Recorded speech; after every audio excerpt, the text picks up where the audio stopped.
Bem-vindo à Leitura de Ouvido, podcast que transforma linhas em ondas sonoras. Eu sou o Lucas. Eu sou a Dayana. E o episódio de hoje é História do Pavão Misterioso, de João Melquiades Ferreira. O cantor da Borborema. Hoje vamos conhecer um dos grandes nomes da primeira geração de cordelistas nordestinos, e esse é paraibano. Isso, vamos lá para mais uma literatura de cordel, e note que no final a gente vai incluir o anúncio também, que estava no finalzinho do folheto. Boa leitura. História do Pavão Misterioso. Literatura de cordel, de João Melquiades Ferreira. Eu vou contar uma história de um pavão misterioso que levantou o voo na Grécia com um rapaz corajoso, raptando uma condessa, filha de um conde orgulhoso. Residia na Turquia um viúvo capitalista, pai de 2 filhos solteiros, o mais velho João Batista. Então o filho mais novo chamava-se Evangelista. O velho turco era dono de uma fábrica de tecidos, com largas propriedades, dinheiro e bons possuídos. Deu de herança a seus filhos porque eram bem unidos. Depois que o velho morreu, fizeram combinação, porque João Batista concordou com seu irmão e foram negociar na mais perfeita união. Um dia, João Batista pensou pela vaidade e disse a Evangelista: "Meu mano, eu tenho vontade de visitar o estrangeiro, se não te deixar saudade. Olha que nossa riqueza se acha muito aumentada, e dessa nossa fortuna ainda não gozei nada. Portanto, convém que eu passe um ano em terra afastada." Respondeu o Evangelista: "Vai que aqui ficarei, regendo nosso negócio, como sempre trabalhei. Garanto que nossos bens com cuidado zelarei. Quero te fazer um pedido. Procura no estrangeiro um objeto bonito, só para rapaz solteiro. Traz para mim de presente, embora custe dinheiro." João Batista prometeu com muita boa atenção de comprar um objeto de gosto do seu irmão. Então tomou um paquete e seguiu para o Japão. João Batista no Japão esteve 6 meses somente. Gozando naquele império, percorreu o Oriente. Depois seguiu para a Grécia, outro país diferente. João Batista entrou na Grécia, divertiu-se em passear, comprou passagem de bordo. Quando ia embarcar, ouviu um grego dizer: "Acho bom se demorar." João Batista perguntou: "Amigo, diga a verdade, por qual motivo o senhor manda eu ficar na cidade?" Disse o grego: "Vai haver uma grande novidade. Mora aqui nesta cidade um conde muito valente, mais soberbo do que Nero, pai de uma filha somente. É a moça mais bonita que há no tempo presente. É a moça que eu falo, filha do tal potentado. O pai tem ela escondida em um quarto do sobrado. Chama-se Creusa e criou-se sem nunca ter passeado. De ano em ano, essa moça bota a cabeça de fora para o povo adorá-la no espaço de 1 hora. Para ser vista outra vez, tem 1 ano de demora. O conde não consentiu outro homem educá-la. Só ele, como pai dela, teve o poder de ensiná-la. Será morto o criado que dela ouvir a fala. Os estrangeiros têm vindo tomar o conhecimento. Amanhã ela aparece, ao grande ajuntamento. É proibido pedir-se a mão dela a casamento." Então disse João Batista: "Agora vou demorar para ver essa princesa, estrela deste lugar. Quando eu chegar na Turquia, tenho muito que contar." Logo no segundo dia, Creusa saiu à janela. Os fotógrafos se vexaram tirando o retrato dela. Quando inteirou 1 hora, desapareceu a donzela. João Batista viu depois um retratista vendendo alguns retratos de Creusa. Vexou-se e foi dizendo: "Quanto quer pelo retrato? Porque comprá-lo pretendo." O fotógrafo respondeu: "Lhe custa 1 conto de réis." João Batista ainda disse: "Eu comprava até por 10, se o dinheiro fosse pouco, empenharia os anéis." João Batista voltou da Grécia para a Turquia. Quando chegou em Meca, cidade em que residia, o seu mano Evangelista banqueteou o seu dia. Então disse Evangelista: "Meu mano, vai me contando se viste coisa bonita onde andaste passeando, que me trouxe de presente, vai logo me entregando."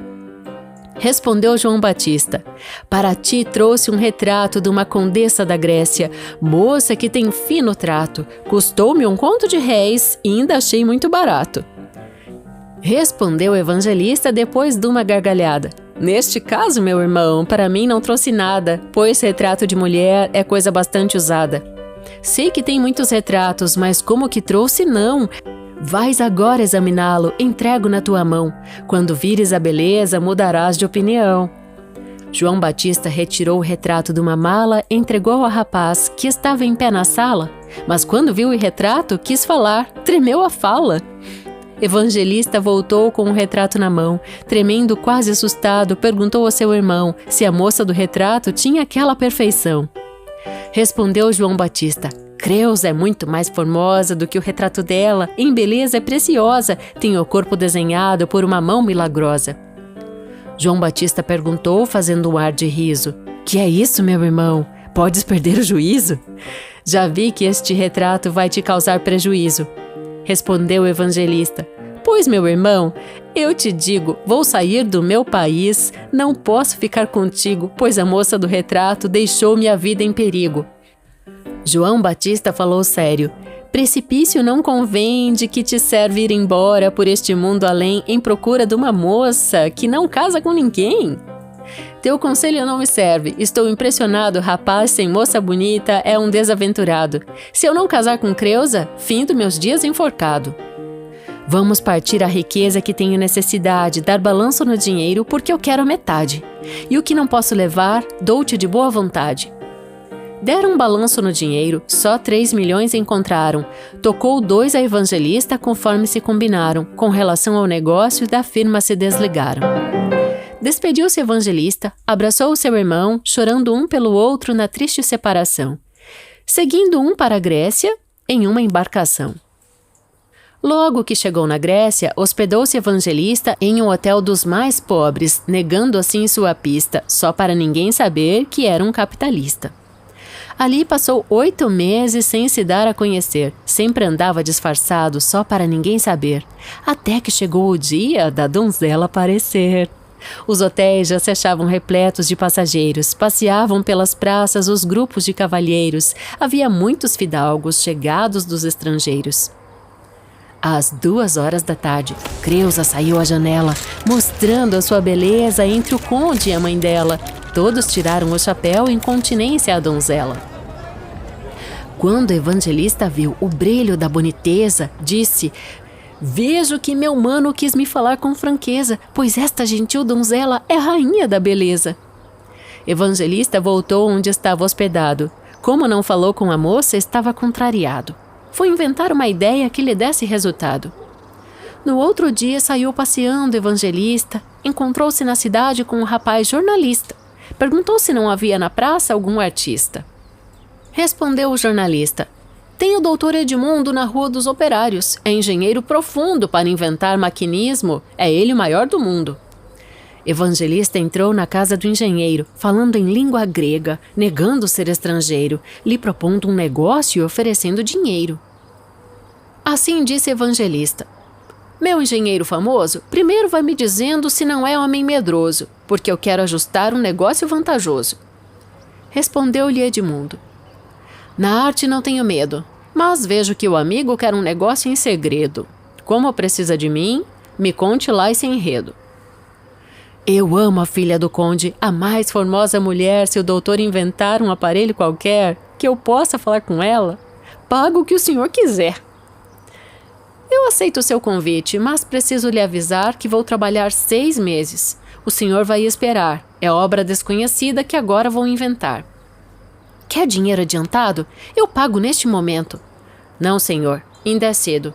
Quando findar meu invento é que eu lhe digo o preço, quanto custa o pagamento. Enquanto o evangelista, impaciente, esperava, o engenheiro Edmundo toda noite trabalhava, oculto em sua oficina, e ninguém adivinhava. O grande artista Edmundo desenhou uma invenção, fazendo um aeroplano de pequena dimensão, fabricado de alumínio com importante armação. Movido um motor elétrico, depósito de gasolina com locomoção macia que não fazia buzina, a obra mais importante que fez em sua oficina. Tinha cauda como leque, as asas como pavão, pescoço, cabeça e bico, alavanca, chave e botão. Voava igual ao vento para qualquer direção. Quando Edmundo findou, disse para o evangelista: sua obra está perfeita, ficou com bonita vista. O senhor tem que saber que Edmundo é artista. Eu fiz um aeroplano da forma de um pavão, que arma e se desarma comprimindo num botão e carrega 10 arrobas 3 léguas acima do chão. Foram experimentar se tinha jeito o pavão. Abriram alavanca e chave, carregavam num botão. O monstro girou suspenso, maneiro como um balão. O pavão de asas abertas partiu com velocidade, cortando todo o espaço muito acima da cidade.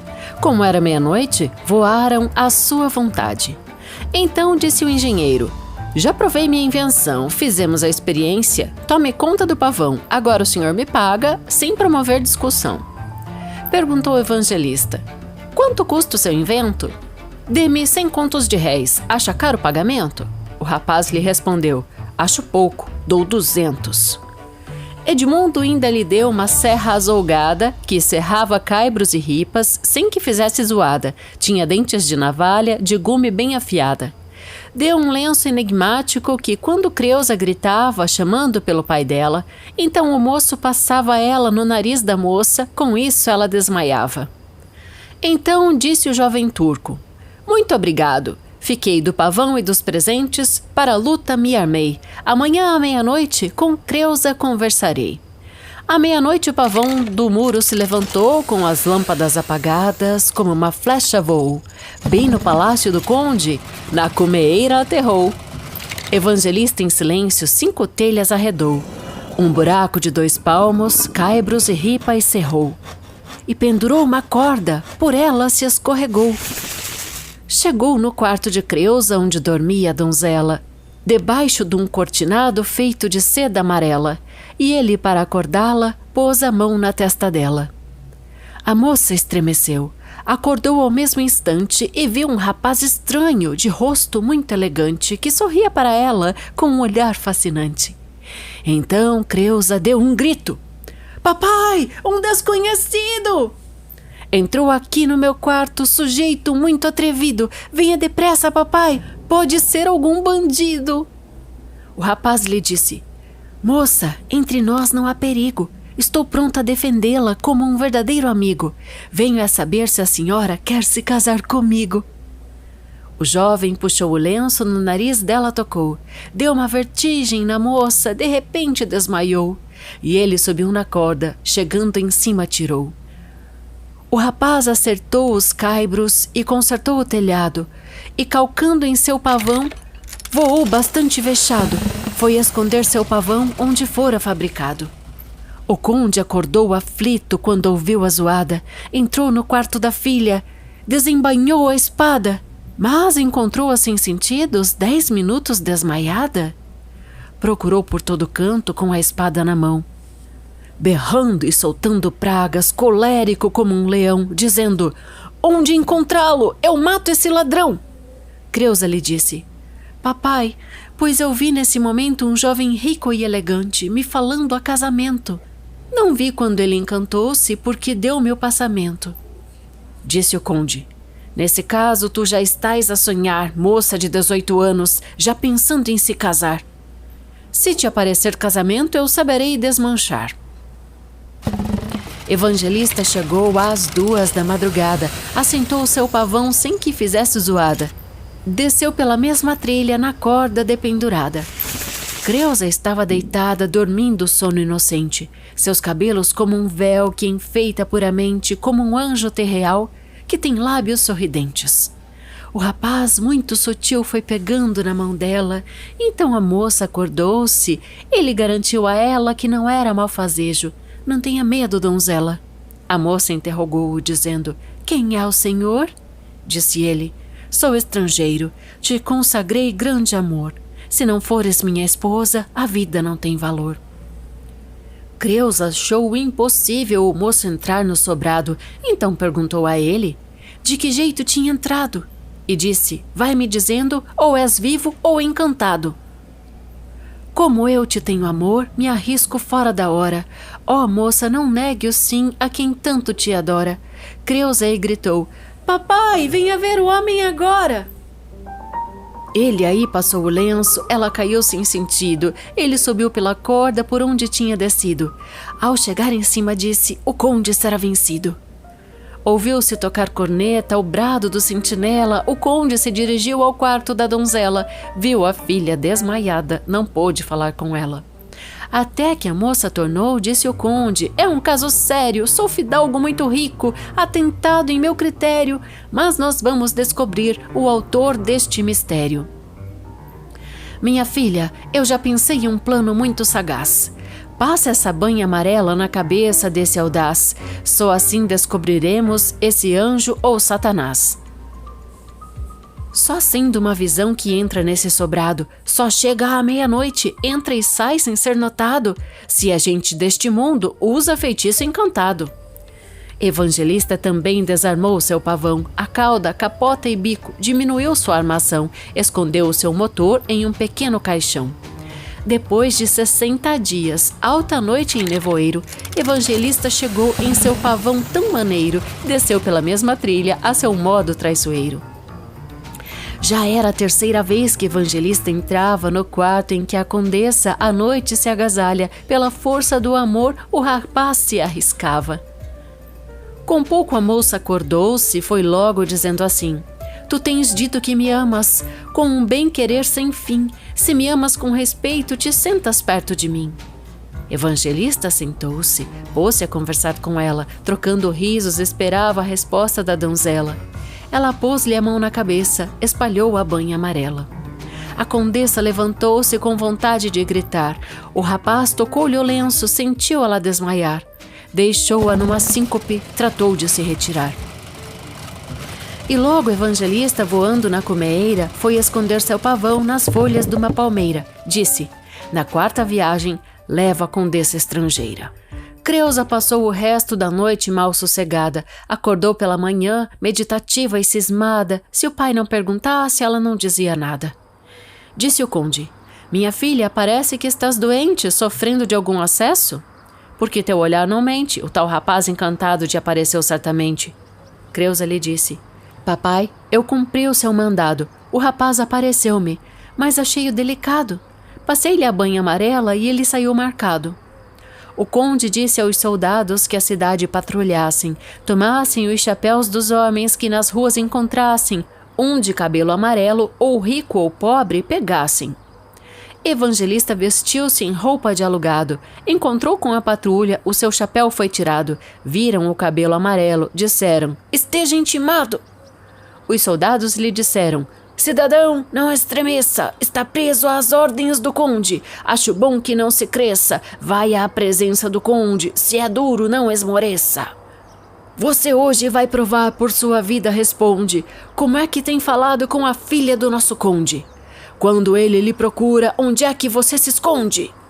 Respondeu o Evangelista: também me faça um favor enquanto eu vou vestir minha roupa superior. Na classe de gente rica, ninguém pisa em meu valor. Disseram: pode mudar sua roupa de nobreza, a moça bem que dizia que o rapaz tinha riqueza. Vamos ganhar umas luvas e o conde uma surpresa.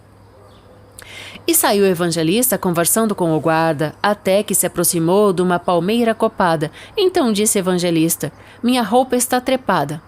E os soldados olharam em cima, viram um caixão, mandaram ele subir. Ficaram de prontidão, pegaram a conversar, prestando pouca atenção.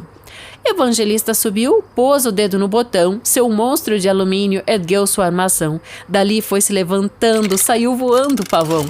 E os soldados gritaram: amigo, o senhor desça! Deixe de tanta demora, é bom que não aborreça. Senão, com pouco uma bala visita sua cabeça. Então mandaram subir um soldado de coragem. Disseram: pegue na perna, arraste com a folhagem, está passando da hora de voltarmos da viagem. Quando o soldado subiu, gritou: perdemos a ação, fugiu o moço voando, de longe vejo o pavão, zombou da nossa patrulha, aquele moço é o cão. Voltaram, disseram ao conde que o rapaz tinha encontrado, mas do olho de uma palmeira o rapaz tinha voado. Disse o conde: É o diabo que com Creusa tem falado. Creusa, sabendo da história, chorava de arrependida por ter marcado o rapaz com banha desconhecida. Disse: nunca mais terei sossego na minha vida. Disse a moça: ora, papai, me priva da liberdade, não consente que eu goze a distração da cidade. Vivo como criminosa sem gozar a mocidade. Aqui não tenho direito de falar com um criado. Um rapaz para me ver precisa vir encantado. Mas talvez que ainda fuja deste maldito sobrado. O rapaz que me tem amor só queria vê-lo agora, para cair em seus braços como a infeliz que chora, embora que eu depois morresse na mesma hora. Eu sei bem que para ele não mereço confiança. Enquanto ele vinha aqui, eu ainda tinha esperança de sair dessa cadeia que dá sentença à criança. Às 4 da madrugada, Evangelista desceu. Creusa estava acordada, nunca mais adormeceu. A moça estava chorando. O rapaz apareceu. O jovem cumprimentou-a, deu-lhe um aperto de mão. A condessa ajoelhou-se. Para lhe pedir perdão, disse: papai me mandou eu fazer-te a traição. O rapaz disse: menina, a mim não fizeste mal, toda moça inocente tem seu papel virginal. Cerimônia de donzela é coisa muito natural. Todo meu sonho dourado é te fazer minha senhora. Se queres casar comigo, te amarras e vamos embora. Senão o dia amanhece e se perde a nossa hora. Se o senhor é homem sério e comigo quer casar, pois tome conta de mim, aqui não quero ficar. Se eu falar em casamento, papai manda me matar. Embora que teu pai mande tropa e navios nos mares, minha viagem é séria. Meu cavalo anda nos ares, nós vamos fugir daqui, casar em outros lugares. Creusa estava empacotando o vestido mais elegante. O conde entrou no quarto e dando um berro vibrante, dizendo: filha maldita, vais morrer com teu amante. O conde, rangindo os dentes, avançou com um passo extenso, deu um pontapé na filha, dizendo: sou eu que venço! Logo no nariz do conde, o rapaz passou o lenço. Ouviu-se o baque do conde, porque rolou desmaiado. A última cena do lenço deixou-o magnetizado. Disse o moço: tem 10 minutos para sairmos do sobrado. Creusa disse: estou pronta, já podemos ir embora. Subiram por uma corda. Até que saíram fora, se aproximava a alvorada pela cortina da aurora. Com pouco o conde acordou.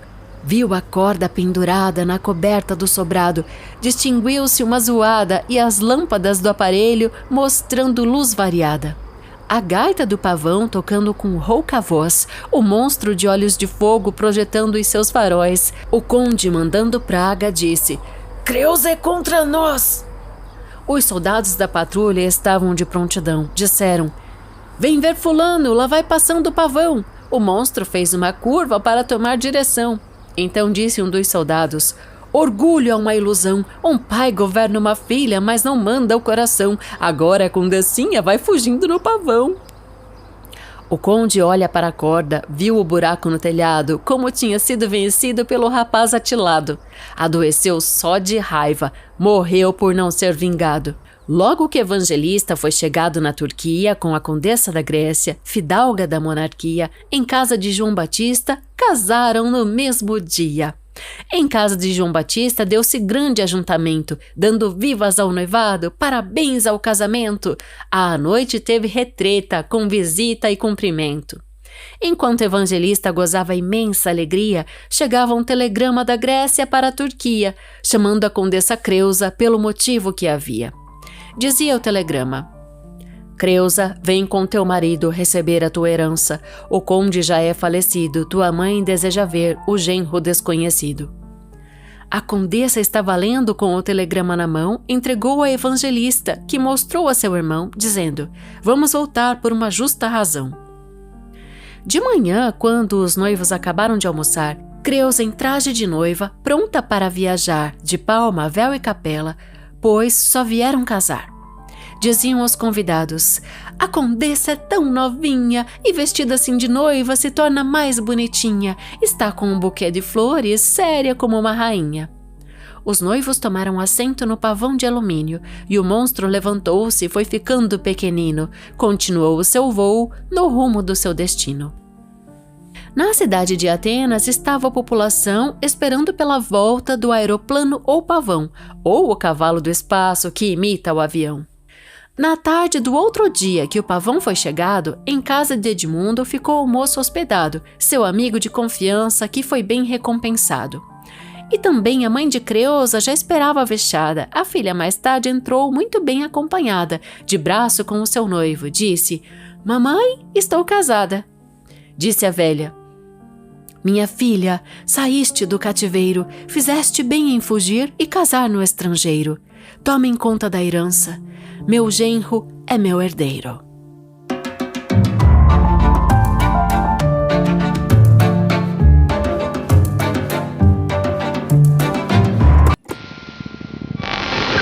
Atenção! Se o amigo desejar mandar fazer seu horóscopo porque deseja saber para que parte deve ir, casamento, viagens, ramos de negócio, profissões, números, dias, pedras felizes, épocas desfavoráveis e todo acontecimento que lhe estão sujeitos durante a sua existência, basta mandar a data de nascimento acompanhada de 20 cruzeiros, a tipografia São Francisco, Rua Santa Luís 268, Juazeiro do Norte, Ceará. Atendemos urgente. O dinheiro deve vir no envelope com valor declarado. E esse foi História do Pavão Misterioso, de João Melquíades Ferreira. João Melquíades Ferreira da Silva nasceu em 1869, Lucas. E a gente entrou agosto, dia 1º de agosto foi o dia do poeta cordelista brasileiro. Sim. É para lembrar todos os poetas cordelistas. E a gente tá no mês do folclore. Eu acho que esse texto tem tudo a ver, ele é muito inspirador pra gente neste momento, até porque ele bebe em fontes folclóricas muito fortes. Eu vou explicar isso daqui a pouquinho. Esse foi o segundo cordel que a gente trouxe aqui no Leitura de Ouvido, né? É o terceiro, na verdade. Será que é o terceiro? Pra Tem mim, quem só fez mais a menina do bercinho lá, que vai com o berço pela água, a filha do pescador, lembra? Aí teve o mais recente, a história do cachorro dos mortos. Os dois são do Leandro Gomes de Barros. Isso. É o segundo poeta, isso sim, você tá correto. Então tá no terceiro episódio de cordel. Mas o segundo poeta que a gente conhece, porque a gente repetiu 2 do Leandro. Agora, eu tenho que te falar uma coisa já de cara. Existe uma polêmica gigantesca sobre o romance do Pavão Misterioso, Lucas. Por qual polêmica? É a autoria. Porque assim, você vai encontrar em alguns lugares o romance do Pavão Misterioso como um original do José Camelo de Melo Rezende. Inclusive tem alguns vídeos no YouTube que atribuem. E é assim, é o mesmo verso, são as mesmas estrofes. Eu até contei aqui, todos os versinhos, todas as estrofes têm 6 versos. E a gente tem ali 140, 141 estrofes, não lembro bem agora, em 34 páginas de folheto. Você vai encontrar aí.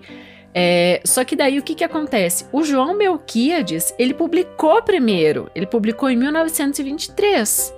Aí depois surge uma história de que era plágio do José Camelo de Melo Rezende, que publica depois dele. Então é muito estranho essa história. Sim. Né? Se o José Camelo é o autor, por que ele não publicou antes? Sim. Né?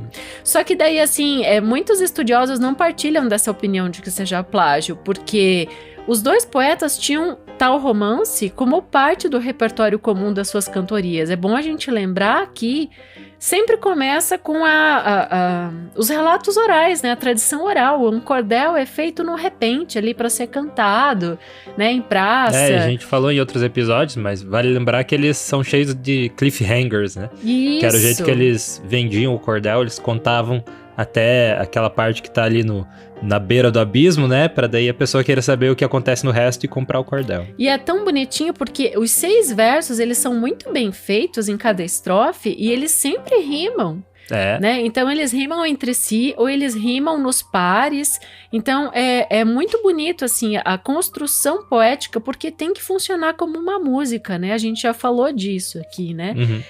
Esse relato oral, ele tem que encantar, a multidão tem que ficar ao redor ouvindo. Então tem todo esse apelo de encanto, assim. Mas esse poema, então, foi escrito nos anos 20 e é tão famoso, Lucas, mas tão que já teve mais de 50 reedições. Nossa. Um folhetinho de cordel. Né? Então, e o João Melquiades Ferreira, ele é muito ovacionado por essa história. Por isso que eu optei por trazer a versão dele, até porque é ela que eu encontrei mais presente primeiro, e ele tem uma história assim bem importante. Inclusive ele é um dos primeiros grandes nomes da primeira geração de cordelistas nordestinos, né? E daí ele usa esse epíteto, né, de cantor da Borborema, porque ele começa a falar muito da Serra da Borborema. Ele manteve um vínculo com a região rural da sua origem, porque ele nasce no Brejo da Paraíba, em Bananeiras. E ele nasce no dia 7 de setembro de 1869. É o seu aniversário no dia também. Do meu aniversário. Eu fiquei bem emocionada, né? Então ele nasce e depois ele entra pro exército, né? Quando ele vai se tornando jovem, participa de diversas campanhas. Curioso que ele participa da Guerra de Canudos, em 1897. E ele escreve sobre ela a partir de um pseudônimo, José Calazans. Tem que ficar atento porque tem um historiador sergipano, ou seja, também nordestino, o Dr. José Calazans Brandão da Silva, que também escreveu sobre a Guerra de Canudos, mas o tempo deles é um pouco diferente. Enquanto o Melquiades morre em 1933, esse historiador nasce em 1915. Então, ele é um jovenzinho, né? Um adolescente ali quando o Melquiades morre. E ele já havia feito verso sobre a Guerra de Canudo com esse pseudônimo, José Calazans. Eu procurei bastante isso, não consegui encontrar. É uma raridade. Se o leitor de ouvido mora no Nordeste, mora na Paraíba, essencialmente, que é a cidade onde nasceu João Melquiades, tiver acesso a algum original, alguma informação assim e quiser mandar pra gente, vou ficar extremamente feliz, porque a gente garimpa tesouros aqui no podcast, né, Lucas? Sim. E é difícil encontrar, né? Porque é difícil não ter se deteriorado assim até hoje, porque é aquele papelzinho bem fraquinho, né? Exatamente. E esse do João Melquiades é legal por causa de todas essas reedições. Inclusive eu encontrei coisas bem recentes, tipo de 2-3 anos atrás, que foi reeditado e inspirado na história do Pavão Misterioso. Eu vou já falar de todas essas interartes aqui que eu encontrei, mas só para continuar a biografia dele, que eu tô falando junto, antecipando um pouco, além da análise, porque é fundamental, já que eu entrei nessa polêmica da autoria, né? Depois ele participa também da campanha, a Guerra do Acre, em 1903. Ele é promovido a sargento e daí ele dá baixa no exército, em 1904. Então, no início do século passado, ele então constitui a família, ele se casa e tem 4 filhos. Sim. E a partir dali, então, ele começa a escrever mais sobre a região rural da sua origem, muitos poemas com descrições da Paraíba, em especial a Serra da Borborema, e vem, então, o Cantor da Borborema, que é como ele fica conhecido. Ele também fez muitos folhetos com inspiração religiosa. É interessante a gente falar aqui, citar o nome de alguns deles. A Besta de 7 Cabeças. Ele usa um epígrafe de textos do Apocalipse como uma profecia relativa à Primeira Guerra Mundial. Achei isso, assim, de estourar o pensamento, porque ele usa o Apocalipse como uma profecia para a Primeira Guerra que ele viveu, né? Então a gente tem que lembrar que foi de 1914 a 1919, ele já era um adulto, já muito entendido, né, de tudo isso, porque ele, inclusive, entrou, né, pro exército. E depois ele escreve essa sobre a Guerra de Canudos que eu comentei aqui, né?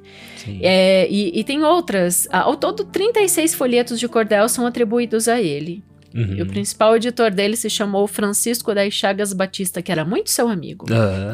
Ele foi cantador, então poeta de bancada. E eu vou falar agora da análise deste que a gente acabou de ouvir, que eu achei muito bonita essa construção, como eu já disse, né? Esse poema. E a história conta como o evangelista usa uma invenção muito original, né, um enorme pavão mecânico para resgatar a sua amada Creusa. Roubar a Creusa. Então, é legal demais porque assim, a gente vai ter várias questões entrando aqui na análise desse texto. Primeiro, que a gente tem a clausura da donzela na torre, né? Então, a nossa condessa, Creusa, ela tá enclausurada, ela tem um pai autoritário, não deixa nunca a menina sair, né? Só uma vez por ano vai até a janela. E há aquele alvoroço, aquela loucura, todo mundo fotografando a Creusa. Então ela é como se ela virasse um mito grego, né? Uhum. Então, é um endeusamento da menina que está presa na torre. Então, a gente tem essa donzela em torre em diversas histórias, né? Sim. E aqui também. E é curioso, às vezes eu fico fazendo um movimento geográfico de pensar como que eles escreviam aqui no Nordeste brasileiro coisas, aventuras que ocorriam lá na Grécia. Eles eram da Turquia e ele foi pra Grécia com pra personagens encontrar... turcos, né? Então, tem muito a ver com imigrantes também, eu acredito, porque como que as notícias chegavam pra cá, né? Acho No início. que com a própria literatura, né? Isso. Liam histórias que se passavam nesses lugares, enfim, mitologia grega, né? Então, e aí então eu vou falar, Lucas, 2 mistérios que estão por trás do pavão, que também é misterioso. Porque assim, eu pesquisei e encontrei que tem uma história hindu muito antiga, na Índia, muito antiga mesmo, que se chama Pancatantra. Aí tem uma fábula da literatura sânscrita baseada em um conto que se chama O Tecelão e o Construtor de Carruagens. Esse tecelão e construtor de carruagens, existiria esse elemento como se fosse um aeroplano, né? Um pássaro que impressiona as pessoas fazendo coisas pelos céus. Tem uma outra inspiração, e aqui quem sabe você vai se lembrar, porque eu sei que você jogou quando criança esse jogo. Existe uma ave celestial chamada Garuda. É uma espécie de homem-pássaro, ou é um pássaro que transporta um deus hindu, que se chama Vishnu. Esse deus, Garuda, né? É um emblema nacional na Indonésia e na Tailândia hoje. E inspira filmes, inspira jogos como... Lembra? Qual jogo? Street Fighter. Não. Garuda é um dos personagens. É um dos personagens. Jogava Mortal Kombat. Tá, então eu me enganei. Desculpa aí.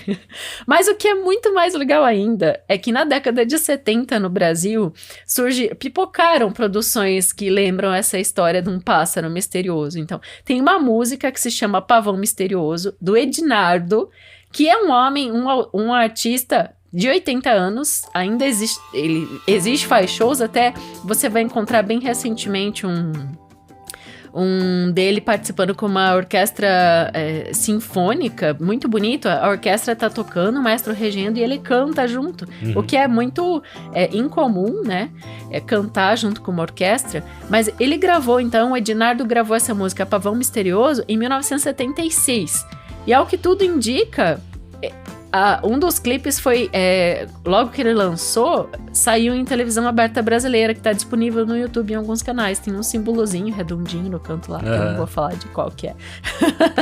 É uma canção muito icônica, porque o Pavão Misterioso é uma toada que se tornou símbolo da cultura popular brasileira. Tem muita gente que talvez seja mais da velha guarda ouvindo aí, que vai lembrar. Pavão misterioso, pássaro formoso, e vai cantando, sabe? Então, o Ednardo é cearense.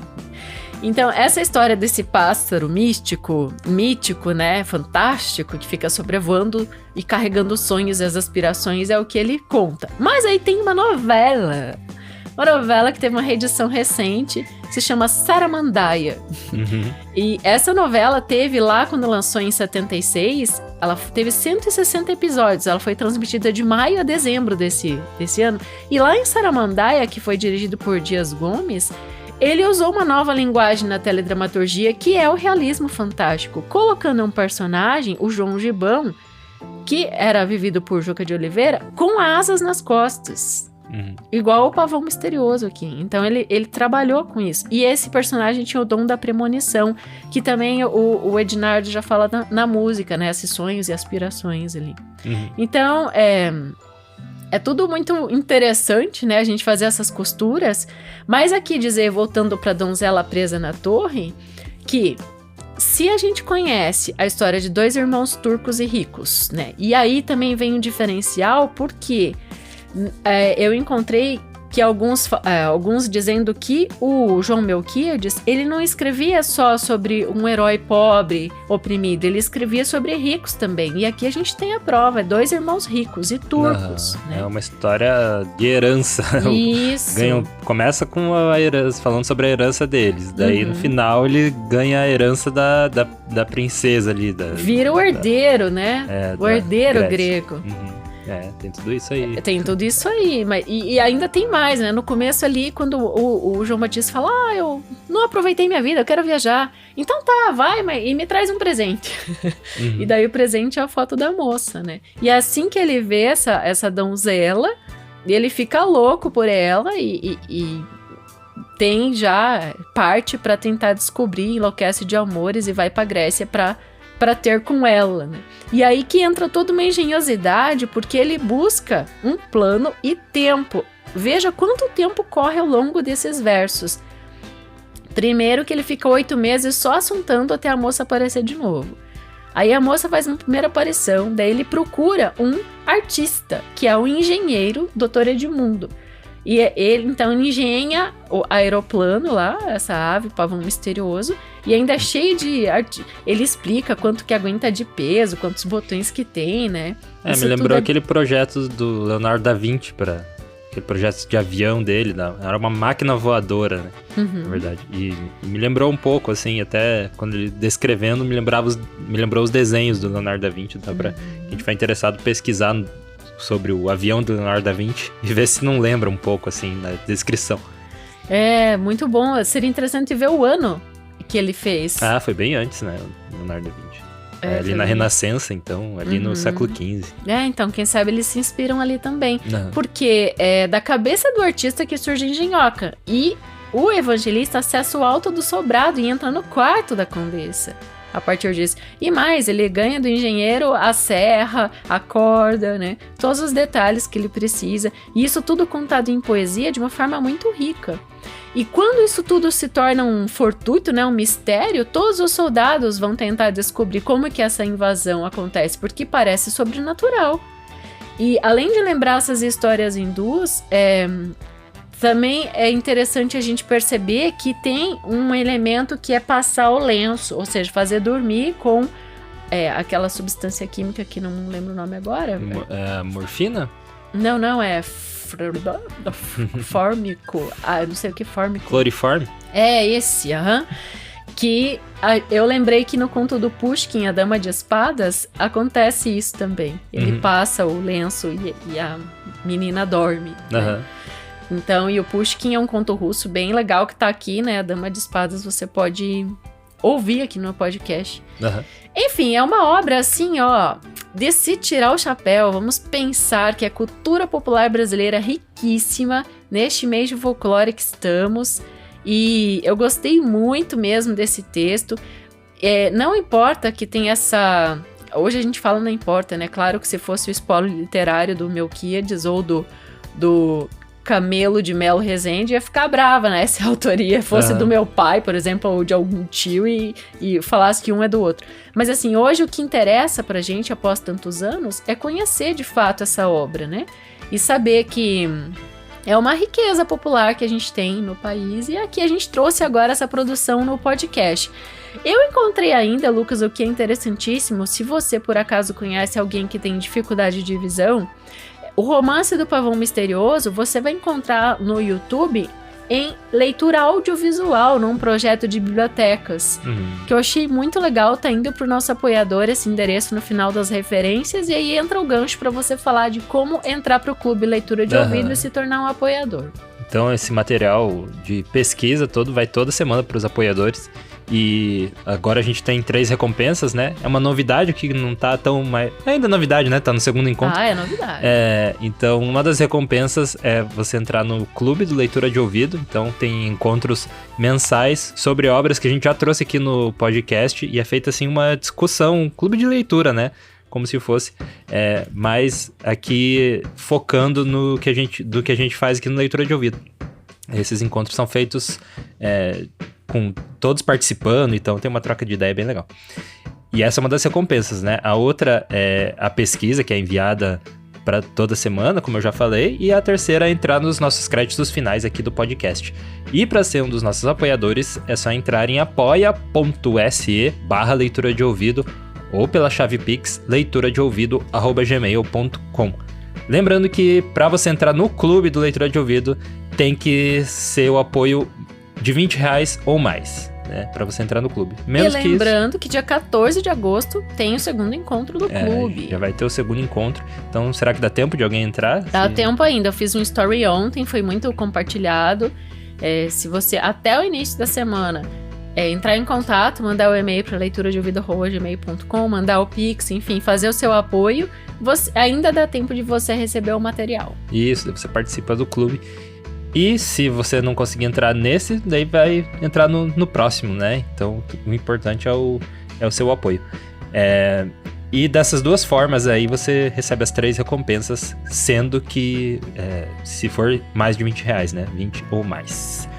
Beleza, e os nossos apoiadores são... eu quero falar que tem uma nova. Tá. Eu tava mostrando a aqui. Amanda Bertassi. Isso é o que eu encontrei na internet. A Siri. Se você não conseguir entrar nesses daí... A Siri acordou. Nossa apoiadora nova, então, é a Amanda Bertassi Brandão. A Amanda acompanha o nosso trabalho há bastante tempo. Ela comenta, compartilha tudo. Então, manda um abraço especial pra ti. Ela, desde o mês passado, já queria entrar. Não deu tempo do primeiro encontro. E agora ela tá com a gente. E o tema vai ser o Guardador de Rebanhos, de Alberto Caeiro. Tá sensacional.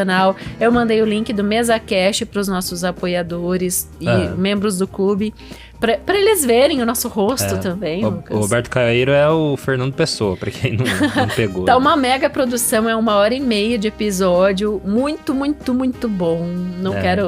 Não é porque eu tô na minha própria presença aqui com você que eu tô falando que é bom, mas realmente é lá dos primórdios, gente. Fico olhando assim essa produção, acho que é o episódio 73, Lucas. Sim.